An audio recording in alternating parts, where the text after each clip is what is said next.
So, apparently, I'm not allowed to make review videos before a game is actually released. Well, I'll let you into a little secret. If I've played it, I can review it. Isn't that right, Hilbert? No, don't you dare think you have any right, you massive f***ing asshole. Hilbert, shut up! Okay then, sorry.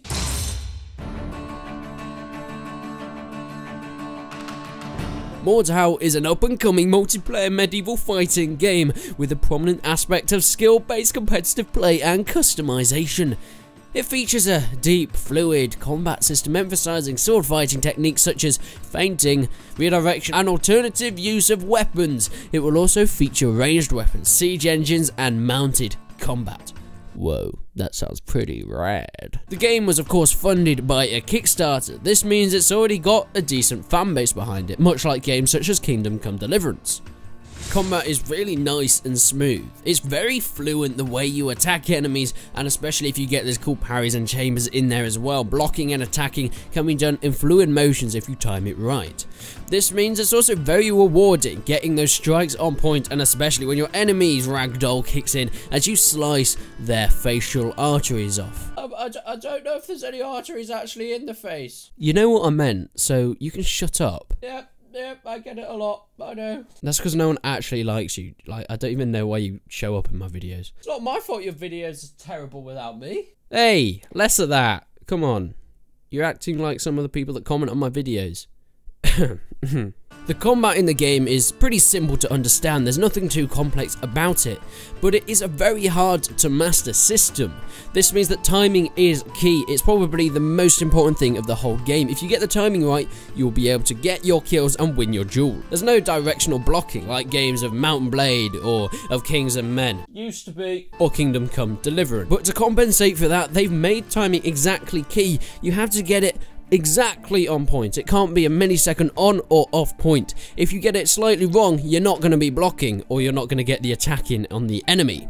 There's also things like kicking, which is quite entertaining as people go falling backwards, especially if they fall off ledges. I love doing that. You can trick them with things like feinting, which is very, very annoying when someone kills you because it looks like they're having an epileptic fit on your screen. Also, you can do things like grip your weapons in different places to give you different advantages. Gripping your polearm closer to the head will do a little bit less damage because you're not quite getting the leverage on it, but you'll be a little bit more accurate, and you might even be able to get in between the chinks in their armor. You can also use things like real half-swording techniques to do the same sort of thing, and of course, as the name states, the Mordhau grip, turning your weapon upside down. This means using the hilt or the guard of your sword is going to do more damage against very heavily tin can armored opponents, as it will more likely dent or damage them through the armor, whether a sword might just bounce off. There's also things like jumping over attacks or ducking from attacks as well, which feels very satisfying but is very, very hard to do. You can use your speed or your armor to your advantage or disadvantage, depending on the weapon class or classes that you've customized to.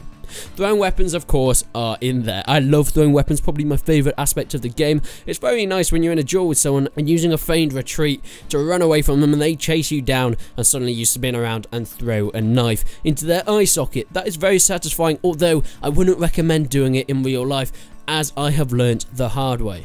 Not only can you throw things like knives and swords, but you can also throw hammers or even logs that you pick up around the battlefield. There's dynamic things that you might find, like an axe that's stuck in a stump, or a big club that's just on the ground in the shape of a log, or maybe even, I don't know, a human child. I don't know if that would do that much damage, but maybe it would do a lot of blunt damage. Going on to customization, this is a massive point of the game and is very much promoted by the developers. You can create many things like your own suit of armor. You can pick from different gloves or arms or shoulder chest pieces, legs or boots or helmets and other things like that. You can color each of these individual pieces to your liking and select a metal tint, which is quite a nice touch. Not only can you do different suits of armor, but you can also choose the style that you want to play as from like different time periods.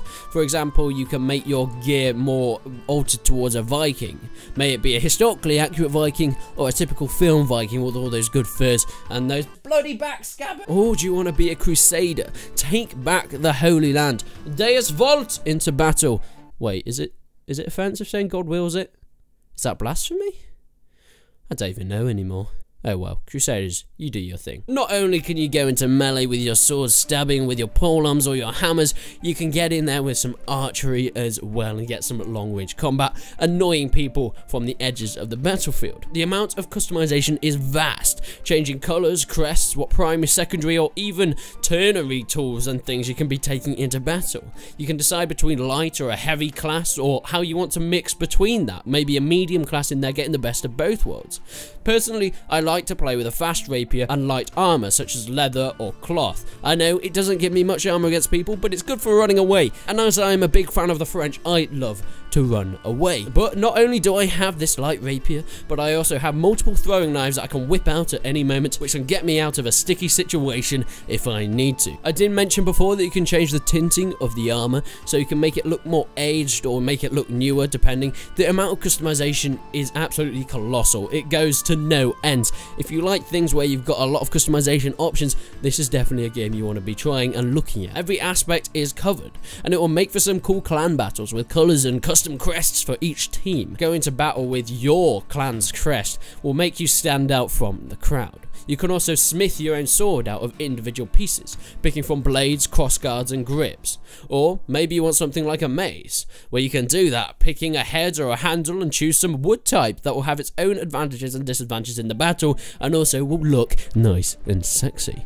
There are 1,000 different possible combinations. Going on to how the multiplayer will work in this game, we are getting some cool 64-player battles, and these will range from duels all the way up to large open battles that will have castles in them that you can storm and take the flags and kill people and chuck them off the barricades and every which way and kill many people, and fields that will be covered in blood, and you'll have to trudge through and clean all the blood off your swords, and it's gonna get a bit messy.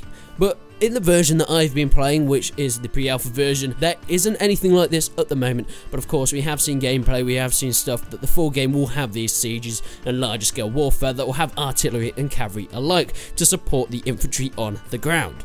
But how does it look? Well, at the moment, in the version I've played, in the trailers that are all gameplay trailers at the moment, oh, it looks nice. The reflections, the tints on the armor really help. The customization definitely improves on this as well, as each is authentic and looks very nice to the time that it is set. This is a game that is going far and beyond what it needs to do in terms of its graphical fidelity and how nice it looks. It is very pleasing to the eye. It feels like a game made in this day and age, and I think you'll agree with me from any of these trailers or gameplay that you've seen that, hey, this looks pretty good. In terms of optimization, how does it run?